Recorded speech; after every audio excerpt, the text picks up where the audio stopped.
ಆಚಿ chilli powder ಸಖತ್ ಖಾರ ಬಣ್ಣ ಮತ್ತು ರುಚಿ ಆಚಿ ಚಿಲ್ಲಿ ಪೌಡರ್. ಮಾರ್ಚ್ನಲ್ಲಿ ಸಿದ್ದರಾಮಯ್ಯ ದಾಖಲೆಯ ಬಜೆಟ್ ಮಂಡನೆ ಮಾಡುವಂತಹ ಸಾಧ್ಯತೆಗಳಿದೆ. ಮಾರ್ಚ್ 6ರಂದು ಬಜೆಟ್ ಮಂಡನೆಗೆ ಸಿಎಂ ಸಿದ್ದರಾಮಯ್ಯ ಸಿದ್ಧತೆಯನ್ನು ಮಾಡಿಕೊಳ್ತಾ ಇದ್ದಾರೆ. ಮಾರ್ಚ್ 6ರಂದು ಸಿಎಂ 17ನೇ ಬಜೆಟ್ ಮಂಡನೆ ಮಾಡುವಂತಹ ನಿರೀಕ್ಷೆ ಇದೆ. ಈಗಾಗಲೇ ಅಧಿಕಾರಿಗಳ ಜೊತೆಗೆ ಸಿಎಂ ಸಿದ್ದರಾಮಯ್ಯ ಚರ್ಚೆಯನ್ನ ನಡೆಸಿದ್ದಾರೆ. ಮಾರ್ಚ್ 2ರಿಂದ ಜಂಟಿ ಅಧಿವೇಶನ ಪ್ರಾರಂಭ ಆಗುವಂತ ಸಂಭವ ಇದೆ. ಜಂಟಿ ಅಧಿವೇಶನವನ್ನ ಉದ್ದೇಶಿಸಿ ರಾಜ್ಯಪಾಲರು ಭಾಷಣವನ್ನು ಮಾಡ್ತಾರೆ. ಹಾಗಾಗಿ ಸಿದ್ದರಾಮಯ್ಯ ದಾಖಲೆ ಬಜೆಟ್ ಮಾಡುವಂತಹ ಸಾಧ್ಯತೆಗಳು ಕೂಡ ಇದೆ. ಇದಕ್ಕೆ ಸಂಬಂಧಪಟ್ಟಂತೆ ಈಗಾಗಲೇ ಅಧಿಕಾರಿಗಳ ಜೊತೆಗೆ ಚರ್ಚೆಯನ್ನ ಕೂಡ ಮಾಡಲಾಗಿದೆ. ರಾಜ್ಯದಲ್ಲಿ ಮುಖ್ಯಮಂತ್ರಿ ಕುರ್ಚಿ ಕಿತ್ತಾಟದ ನಡುವೆ ಸಿದ್ದರಾಮಯ್ಯ ದಾಖಲೆಯ ಬಜೆಟ್ ಅನ್ನ ಮಂಡನೆ ಮಾಡೋದಕ್ಕೆ ಸಿದ್ಧತೆಗಳನ್ನ ಮಾಡ್ಕೊಳ್ತಾ ಇದ್ದಾರೆ. 16 ಬಜೆಟ್ಗಳನ್ನ ಈಗಾಗಲೇ ಮಂಡಿಸಿದ್ದು ಮಾರ್ಚ್ 6ರಂದು ಮಂಡಿಸುವಂತಹ ಬಜೆಟ್ 17ನೇ ಬಜೆಟ್ ಆಗಲಿದೆ. ಒಟ್ಟಾರೆಯಾಗಿ ಇದಕ್ಕೆ ಸಂಬಂಧಪಟ್ಟಂತೆ ಈಗಾಗಲೇ ಚರ್ಚೆಗಳು ಕೂಡ ಆಗಿದೆ ಅಧಿಕಾರಿಗಳ ಜೊತೆಗೆ. ಮಾರ್ಚ್ 6ರಂದು ಸಿಎಂ 17ನೇ ಬಜೆಟ್ ಮಂಡನೆ ಮಾಡುವಂತಹ ನಿರೀಕ್ಷೆ ಕೂಡ ಇದೆ.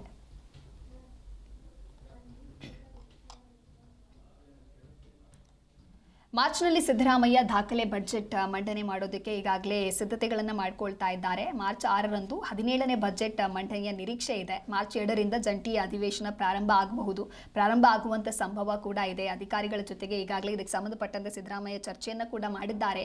ಒಂದು ಕಡೆ ಮುಖ್ಯಮಂತ್ರಿ ಸ್ಥಾನ ಬದಲಾವಣೆಯ ಕುರಿತಂತೆ ರಾಜಕಾರಣದಲ್ಲಿ ದೊಡ್ಡ ಮಟ್ಟದ ಚರ್ಚೆಗಳು ಆಗತ್ತೆ, ಸಾಕಷ್ಟು ಬೆಳವಣಿಗೆಗಳಾಗತ್ತೆ. ಇದಾದ ನಂತರದಲ್ಲಿ ಇದೀಗ ಬಜೆಟ್ ಮಂಡನೆಗೆ ಸಿದ್ಧತೆಯನ್ನು ಕೂಡ ಮಾಡಿಕೊಳ್ಳಲಾಗಿದೆ.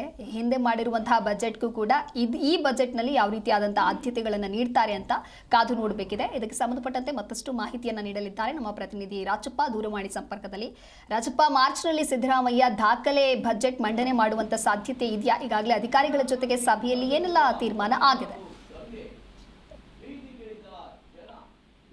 ಮುಖ್ಯಮಂತ್ರಿ ಸಿದ್ದರಾಮಯ್ಯ ಈ ಬಾರಿ ದಾಖಲೆ ಬಜೆಟ್ ನ ಮಂಡಿಸ್ತಾರೆ. ಈಗಾಗಲೇ 16 ಬಜೆಟ್ ಅನ್ನು ಮಂಡಿಸಿ ದಾಖಲೆ ಸಹ ನಿರ್ಮಾಣ ಮಾಡಿದ್ದಾರೆ. ಈಗಾಗಲೇ ದೇವರಾಜ ಅರಸು ಅವರ ಅವಧಿಯನ್ನ 2930 ದಿನಗಳ ಅವಧಿಯನ್ನ ಪೂರ್ಣಗೊಳಿಸಿ ಸಿದ್ದರಾಮಯ್ಯವರು ದಾಖಲೆ ನಿರ್ಮಾಣ ಮಾಡಿದ್ದಾರೆ. ಈಗ ಮುಂದುವರೆದ ಭಾಗವಾಗಿ ಈ ಒಂದು ಬಜೆಟ್ ಅನ್ನ ಮಂಡಿಸ್ತಾರೆ ಅಂತ ಹೇಳೋದು ಸಿದ್ದರಾಮಯ್ಯನವರ ನಂಬಿಕೆ ಮತ್ತು ಅವರ ಬೆಂಬಲಿಗರ ನಂಬಿಕೆ. ಈಗಾಗಲೇ ಅಧಿಕಾರಿಗಳಿಗೆ ಸಂಬಂಧಪಟ್ಟಂತೆ ಮುಖ್ಯ ಕಾರ್ಯದರ್ಶಿಗಳಿಗೆ ಮತ್ತು ಅಪರ ಮುಖ್ಯ ಕಾರ್ಯದರ್ಶಿಗಳಿಗೆ ಈಗಾಗಲೇ ಅಧಿಕಾರಿಗಳಿಗೆ ಸೂಚನೆ ಕೊಟ್ಟಿರುವಂತಹ ಮುಖ್ಯಮಂತ್ರಿಗಳು ಎಲ್ಲ ಇಲಾಖೆಗಳಲ್ಲಿ ಎಷ್ಟು ಅನುದಾನ ಖರ್ಚಾಗಿದೆ ಮತ್ತು ಎಷ್ಟು ಅನುದಾನಗಳ ಆದಾಯ ಎಷ್ಟು ಬರುತ್ತದೆ ಮತ್ತು ಎಷ್ಟು ಖರ್ಚನ್ನು ಮಾಡಬಹುದು ಅಂತ ಅನ್ನೋದ್ ಬಗ್ಗೆ ಮತ್ತು ವಿಶೇಷ ಯೋಜನೆಗಳನ್ನ ಏನೆಲ್ಲ ರೂಪಿಸಬಹುದು ಅಂತ ಸಂಬಂಧಪಟ್ಟಂತೆ ಮಾಹಿತಿಯನ್ನು ಸಂಗ್ರಹ ಮಾಡಿಕೊಂಡು ಅಧಿಕಾರಿಗಳು ಪ್ರಗತಿ ಪರಿಶೀಲನಾ ಸಭೆಗೆ ಬರಬೇಕು ಅಂತ ಸೂಚನೆ ಕೊಟ್ಟಿದ್ದಾರೆ. ಹೀಗಾಗಿ ಸಂಕ್ರಾಂತಿ ಬಳಿಕ 15ನೇ ತಾರೀಕಿನ ಬಳಿಕ ಮುಖ್ಯಮಂತ್ರಿಗಳು ಬಜೆಟ್ ಪೂರ್ವ ತಯಾರಿಯ ಸಿದ್ಧತೆಯನ್ನು ನಡೆಸುವಂತ ಸಾಧ್ಯತೆ ಇದೆ. ಹೀಗಾಗಿ ಈ ಬಾರಿ ಬಜೆಟ್ ನ ಸುಮಾರು 4.5 ಲಕ್ಷ ಕೋಟಿ ರೂಪಾಯಿಗಳ ಬಜೆಟ್ ನ ಮಂಡಿಸುವಂತ ಸಾಧ್ಯತೆ. ಈಗಾಗಲೇ 4 ಲಕ್ಷ ಕೋಟಿ ಬಜೆಟ್ ಕ್ರಾಸ್ ಆಗಿದೆ. ಹೀಗಾಗಿ ಸುಮಾರು 4.5 ಲಕ್ಷ ಕೋಟಿ ರೂಪಾಯಿ ಬಜೆಟ್ ನ ಈ ಬಾರಿ ಮಂಡಿಸುವಂತ ಸಾಧ್ಯತೆ ಇದೆ.